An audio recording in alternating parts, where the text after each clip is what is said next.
Welcome to Xmas. Today we're going to be checking out the best convivial peripherals and testing the latest jolly technology. First up, we have the Festal Yule Ripper CSX OC, a newly launched card that makes use of an eye-catching and innovative RGB snow globe water cooling solution. Using our standard methodology measuring nominal power consumption during constant load, we found the card to have an extremely high power usage compared to the next hungriest. But this high power draw doesn't seem to translate into high performance when running with standard rasterization. Running Rainbow Six Siege at 4K, the NVIDIA 4090 ran at 355.5 frames per second average, compared to the Festal Yule Ripper CSX OC of 1.7 frames per second. So quite where this power is going is not immediately clear, but can be partially explained by its extremely unusual thermal performance. We further interrogated the card and found out something quite extraordinary. When viewed with an infrared camera, a festive scene plays out on the die itself, which is likely to form the backbone of the CSX Christmas Spirit technology that the card is built around. Of the 5 C Spirit accelerated categories, the Yule Ripper is 23,000 times better than the 4090 at glad handing, and nearly 320,000 times more effervescent. These numbers are exceptional across the board and clearly showcase that Festal is operating right at the bleeding edge in the Maritronic space. The Festal Yule Ripper CSX OC is therefore highly compelling as a more festively oriented rasterization-focused solution, but does represent a niche product that few will be able to justify at its current price point of $3,000. Next up is the latest USB flash drive from Santex. Now, while the write and read speeds on this thing aren't that impressive, coming in at 20 and 35 megabytes per second respectively, the real value add here is that it comes preloaded with the 2022 version of Santex's Naughty Nice, an essential tool in this season of morality-based gift distribution. This winter scene from the much-lauded Premier LED Lit Village collection features skaters as standard. Although angular speed out of the box doesn't immediately impress at a rather run-of-the-mill 0.628 radians per second, the capacity for overclocking on this thing is frankly astonishing. Even on air, using the Arctic 34 eSports Duo heatsink, we were able to push the clock multiplier of base voltage to achieve a remarkable 55% angular frequency increase. Using a rather hastily assembled testing platform in combination with liquid nitrogen cooling and carefully tuned device timings, we pushed the omega even higher. We found every reduction of 10 degrees to correlate with an increase of around 11%, reaching an incredible 10.14 radians per second at minus 147 degrees centigrade, proving this really is the Premier Village on the scene.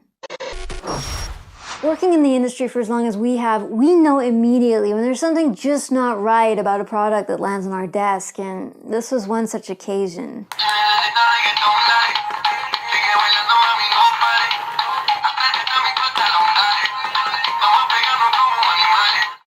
We reached out to the parent company to find out if they knew that this was going on under their banner. This was their response. We under no circumstances condone the use of arcane technology and are appalled to hear that our subsidiary is once again employing prohibited techniques in their component manufacture. They go on to say that there will be a product recall and wish not to be named. Comparatively, this is something we can all get behind. Quite often it's the traditional approaches to merriment that are the most effective, and that's true in this case. With a ring rate of approximately 3.2 per second, depending of course on wine number, internal temperature, and the coefficient of friction, this old boy is capable of showcasing an impressively wide frequency range at a highly performant decibel level and with an aesthetically charming spectral frequency to boot.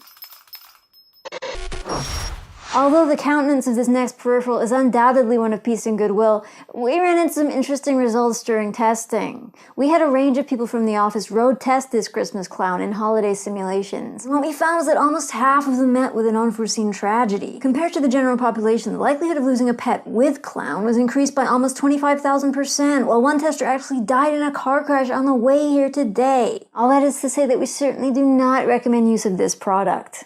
Greg was a well-liked member of the team during his time at Xmas, showing great promise across his first 3 months. However, his performance did begin to degrade as a result of increasingly frequent idle cycles before falling to a frankly concerning 37.3% by EOI. This really is the halo product in this category. Performance per inch is low as the technology just doesn't scale well, and so reaching peak operation is time intensive. There are of course an abundance of options in the sub 5 foot mid-range category that will please those looking for the highest bang for your buck and or breadth.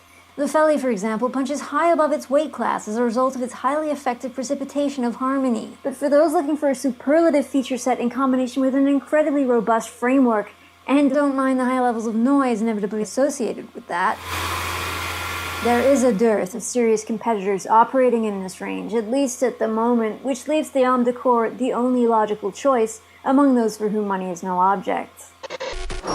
Lastly, we'll be taking a look at Krampus, the productivity software that claims to increase your performance at work by some 1,000%. The software seems able to track your brain activity, even in the apparent absence of any mounted sensors, using a mechanic that we simply weren't able to get to the bottom of. Rather than investigate too heavily, we decided to just cut our losses and uninstall Krampus, but we ran into some trouble there. The uninstallation process is far from trivial. We tried a litany of conventional techniques, but they all failed to completely erase Krampus, giving him the opportunity to rebuild his executable. Among the more time-honored approaches, ritual sacrifice has really fallen out of favor in this industry because it's both time-consuming and expensive. But we made oblations to 5 gods, lasting 45 minutes each, to test removal efficacy. Odin was fast out of the blocks, seeming to take kindly to our offering of mead, but he began to struggle against Krampus at the 12-minute mark and ultimately couldn't hold on. Amaterasu responded well to our offering of saffron-dyed rice midway through the ritual, but quickly fell away thereafter. The rituals for Saturn and Freyr were messy, personally costly, and almost completely ineffective. In the end, it was a rather routine and small-scale blood sacrifice to Mithras that enabled the software's successful removal. In summary, we can't recommend Krampus. That's it for today's show. See you again soon.